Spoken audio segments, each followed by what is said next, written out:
आज आपको एक कहानी सुनाता हूँ। आज से करीब 20 साल पहले की बात है। दो दोस्त होते हैं जो कि एक गांव में रहते हैं। दो दोस्त का नाम होता है, एक का नाम होता है राजू और दूसरे का नाम होता है बिरजू। अब उस गांव में एक तकलीफ था कि उस गांव में काम का बहुत तंगी था, क्योंकि ज्यादातर लोग अपने अपने व्यापार कर रहे थे और देखा जाए तो राजू और बिरजू के पास कोई काम नहीं था। तो एक दिन पेड़ के नीचे बैठते हुए ठंडी ठंडी हवाएं चल रही थी, तो राजू बिरजू से कहता है कि यार बिरजू, हमें कुछ काम अभी स्टार्ट करना चाहिए, क्योंकि तुम देख ही रहे हैं ज़्यादातर लोगों के पास अपने अपने व्यापार है, बहुत अच्छा लोग काम भी कर रहे हैं, बट हम ही हैं जो खाली बैठे हुए हैं। और अगर हम लोग जॉब की तलाश में रहे तो कहीं ना कहीं उतना अच्छा हमें मुनाफा भी नहीं होगा और उतने पैसे भी नहीं आएंगे। तो बिरजू क्या बोलता है कि हाँ बिल्कुल सही कह रहा है यार। तो राजू के दिमाग में आइडिया आता है कि हमारे गाँव में दूध की बड़ी कमी है, क्योंकि जो भी दूध वाला आता है वो कहीं ना कहीं बाहर के गांव से आता है और उसे बहुत समय लगता है अपने गांव तक पहुंचने के लिए। तो क्यों ना बिरजू हम दूध का व्यापार स्टार्ट करें। तो बिरजू कहता है यार देख, तेरा आइडिया तो बहुत अच्छा है, पर मेरे को क्या लगता है कि अगर हम लोग भैंस खरीद भी लेते या फिर गाय भी खरीद लेते तो हम वो खरीदने के लिए पैसे कहाँ से लाएंगे। तो राजू बोलता है देखिए उसकी फिक्र मत कर, क्योंकि हम जमींदार से अभी उधार ले सकते हैं। जैसे जैसे हमारा धंधा थोड़ा आगे बढ़ता जाएगा तो हम वो पैसे को चुकाते जाएंगे। और तुझे भी पता है कि हमारा ये व्यापार जो वो बहुत अच्छा चलेगा, क्योंकि सच में गांव में दूध की तंगी है। तो फिर कहता है बिरजू फिर कहता है कि यार देख, इतने सारे पैसे जमींदार तो देंगे नहीं। तो राजू फिर से एक उपाय निकालता है। राजू कहता है कि बिरजू एक काम करते हैं, तू आधा पैसा मांग, मैं आधा पैसा मांगूंगा और दोनों अलग अलग वजह से मांगेंगे। तो इससे क्या होगा कि जमींदार को पता भी नहीं चलेगा और हम दोनों के पास पूरे के पूरे पैसे आ जाएंगे। तो फिर बिरजू बोलता है हाँ ठीक है, ये अच्छा है। तो राजू बहुत ज़्यादा जल्दी में है और वो कहता है कि मैं चल अभी जाता हूँ जमींदार से, मैं अभी आधा पैसा लेता, तू रात के समय जाके ले लेना। तो क्या है, राजू फिर पहुंचता है जमींदार के पास। तो जमींदार कहता है देखो, मैं तुम्हें पैसे तो दे दूंगा पर उसके ऊपर ब्याज भी लगेगा। बट राजू को इस चीज़ से फर्क नहीं पड़ता, क्योंकि राजू बहुत ज़्यादा कॉन्फिडेंट है कि उसका ये व्यापार बहुत अच्छे से चलेगा। तो राजू कहता है कि जी हुजूर, आप बस मुझे पैसे दे दो, मैं आपको धीरे धीरे पूरा पैसा चुका दूंगा। और कहीं ना कहीं जमींदार भी बहुत ज़्यादा खुश था अपने राजू के इस व्यापार को सुन के, क्योंकि गाँव में कहीं ना कहीं सच में बहुत ज़्यादा दूध की कमी थी। तो कभी अगर गाँव में ही दूध बेचना स्टार्ट करे तो वो कहीं ना कहीं गाँव के भलाई के लिए है। तो इसलिए जमींदार बिना ज़्यादा सवाल पूछे राजू को पैसे दे देते। फिर अगली ही सुबह राजू बिरजू के घर पहुंचता है और बिरजू को बुलाता है कि बिरजू बाहर आ, हमें भैंस खरीदने जाना है। बिरजू हिलते डुलते नींद से उठ के राजू के सामने आके खड़ा होता है और कहता है कि यार मेरे पास तो पैसे नहीं है, मैं कहाँ से भैंस खरीदूंगा। बट राजू फिर वहाँ पे कहता है कि यार तेरे को तो मैंने कल ही बोला था कि तू आधा पैसा जमींदार से उधार में ले लेना, फिर हम लोग आज भैंस खरीदने जाएंगे। तो फिर बिरजू धीमे आवाज में कहता है कि देख राजू यार, मेरे को ऐसा है कि बहुत डर है, अगर मैं जमींदार को ब्याज का पैसा नहीं चुका पाया या फिर अगर हमारे जो भैंस अगर खरीद भी लेते, अगर वो भैंस मर गए, तुझे पता है गांव में कितने सांप भर गए हैं और सांप के काटने से भैंस मर जाते हैं, तो अगर ऐसा कुछ हो गया तो फिर मैं कभी भी पैसा को चुका नहीं पाऊंगा और मेरे घर वाले भी मेरे से बहुत गुस्से हो जाएंगे एंड फिर हो सकता है वो मुझे घर से भी निकाल दे। तो देख, मैं ये व्यापार तो नहीं कर सकती क्योंकि इसमें बहुत ज़्यादा जोखिम है। तो राजू निराशा के साथ वापस चला जाता है, बट वो हार नहीं मानता। वो फिर से जमींदार के पास जाता है और यही प्रस्ताव रखता है कि जमींदार जी, मेरे पास थोड़े पैसे कम पड़ रहा है, क्योंकि मंडी में भैंस ज़्यादा महंगा बिक रहा है, तो क्या आप मुझे थोड़ा और पैसे दे सकते हो। वही बात है, जब जमींदार खुश था उसके व्यापार के इस आइडिया से, तो वो बिना को सवाल पूछे बाकी के पैसे भी राजू को थमा देते हैं। तो राजू चाहता है जल्दी से एक बहुत अच्छा भैंस खरीद के लेके आता है। एक हफ्ते के बाद अच्छा खासा वो भैंस दूध भी देने लगती है और राजू उस दूध को बेचकर धीरे धीरे पैसे भी कमाने शुरू कर देता है और कहीं ना कहीं जमींदार का भी पैसा और ब्याज धीरे धीरे उसको चुकाने लगता है।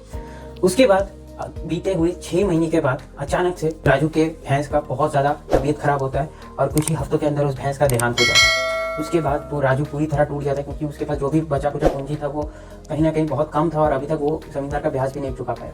बट उसके ही कुछ दिन बाद बिरजू राजू के घर आता है और बोलता है देख, मैंने तुझे पहले ही समझाया था कि उस गांव में सांप बहुत ज़्यादा बढ़ गए हैं और सांप के कारण भैंस मर जाएंगी, तो हम लोग ये व्यापार नहीं करते। देख, तू अभी पूरा बर्बाद हो चुका है, अभी तू क्या करेगा, या फिर मैं भी तुझे अभी कुछ सहायता नहीं कर पाऊंगा। अभी देख तुझे अभी आगे क्या करना है। मन ही मन बिरजू बोलता रहा, देखा मैंने तो कहा ही था ऐसा ही होने वाला है। बट राजू कहीं ना कहीं बहुत ज़्यादा जिद्दी था, वो हार नहीं माना। वो फिर से उसके बाद जो भी बचा कुचा पूंजी पे उधार लेके मंडी पहुंचता है, मंडी से फिर से एक भैंस खरीद के लेके आता है और जंगल से कुछ लकड़ियां लेकर आके एक उस भैंस के लिए घर बना देता है, ताकि कोई सांप घुस के उसको नुकसान ना पहुंचाए। तो ऐसे करते करते आने वाले फिर 1 साल बीत गया, 2 साल बीत गया। फिर उसके बाद धीरे धीरे राजू का नाम बहुत अच्छा होने लग गया, क्योंकि वो धीरे धीरे अपने दूध के व्यापार को बहुत बढ़िया तरीके से करने लगा। कम से कम अभी उसके पास 5 से 6 भैंसे आ गए, फिर 2-3 गायें आ गए हैं, फिर बकरियां आ गए हैं। तो वो एक तरह से गाँव में बहुत ज़्यादा मशहूर हो गया, उसके दूध भी बहुत अच्छे क्वालिटी के थे और धीरे धीरे वो दूसरे गांव में भी दूध देने लग गया। तो ऐसे तरक्की को देखकर एक दिन बिरजू फिर से राजू से मिलता है और कहता है यार राजू, तू तो बड़ा किस्मत वाला निकला यार, तू तेरा इनाम हर जगह पे हो रहा है, तेरे दूध की जगह हर जगह पे हो रहा है। और राजू बहुत निम्र स्वभाव से बिरजू को समझाता है कि देख, मैं किस्मत वाला नहीं हूँ, मेरे में और तुझे बस एक ही चीज़ का फर्क है कि मैंने एक्शन लिया था, मैंने बस सोचा नहीं था, मैंने उस सोच के ऊपर काम किया था। बट तुझे मैंने जब बोला था तो तूने बहुत सारे बहाने बनाए थे और तूने वो काम को नहीं शुरू किया था, तूने उस चीज़ को इम्प्लीमेंट नहीं किया था।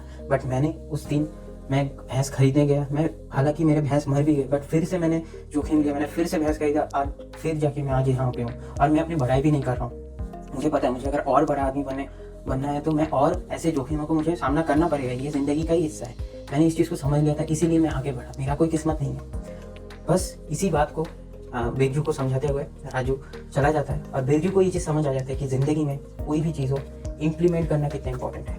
तो आज के इस कहानी को खत्म करते हुए हम समझ जाते हैं कि सक्सेस प्रिंसिपल नंबर 5 जो कि है इम्प्लीमेंटेशन क्वोशिएंट, जिसे हम लोग IQ कहते हैं। फर्क बस इतना है कि action, B a action taker. Raju में बस यही खासियत है कि वो एक्शन टेकर था, जैसे ही उसके दिमाग में कुछ आइडिया स्ट्राइक किया वो तुरंत उस चीज़ के ऊपर काम करने लग गया। और जो बाकी बिरजू था वो कहीं ना कहीं बहाने बनाने लग गया, तरह तरह के नेगेटिव चीज़ें सोचने लग गया। और एक चीज़ आप ध्यान में रखना, हमेशा नेगेटिव वाला बंदा और पॉजिटिव वाले बंदे में एक्यूरेट हमेशा पॉजिटिव वाला बंदा ही होता है, क्योंकि वो जानता है अगर इनके फेल भी हो गया तो मुझे इस फेलियर से सीखने को मिलेगा। मैं अगर इम्प्लीमेंट करूंगा मुझे उससे और तरह तरह के आइडियाज मिलेंगे। और इसी को और मास्टर करने के लिए मैं आपको इस वीडियो के अंदर करीब 5 तरीके बताऊंगा जिससे कि आप अपने इम्प्लीमेंटेशन क्वोशिएंट को बढ़ा सकते हो, अपने IQ को बढ़ा सकते हो। तो सबसे पहला है बड़ा सोचो। ये बहुत इंपॉर्टेंट है जिंदगी में आगे बढ़ने के लिए, क्योंकि ज्यादातर लोग यही चीज नहीं कर पाते। बड़ा सोचने भी जाते तो उनके दिमाग में तरह तरह के ख्याल आ जाते हैं और वो वहीं पे सोचना बंद कर देते हैं। देखो, पाँव की मोच और इंसान की सोच ही उसको नीचे गिराता है। तो हमेशा जिंदगी में कोई भी चीज करते हो, कहीं पे भी किसी भी मुकाम में पहुंचना है, उसके लिए बड़ा सोचो। फिर दूसरा आता है कि प्लान स्मॉल, पहले छोटे से शुरुआत करो। अभी इस चीज को आप समझ लो। 1 और 2 का जो पॉइंट है इसको मैं थोड़ा सा समझा देता हूँ, क्या हो सकता है आप थोड़ा कंफ्यूज हो जाओ। सोचने में और काम करने में बहुत ज्यादा फर्क है। बड़ा सोचना है इज वेरी इंपॉर्टेंट, साथ में उस सोच को छोटे टुकड़ों में बांटना भी बहुत ज़्यादा इंपॉर्टेंट है। जब आप फॉर एग्जाम्पल अगर आपको 100 करोड़ कमाना है तो सबसे पहले आपको 1 लाख से शुरुआत करना होगा, या फिर उससे भी छोटा 10,000 से।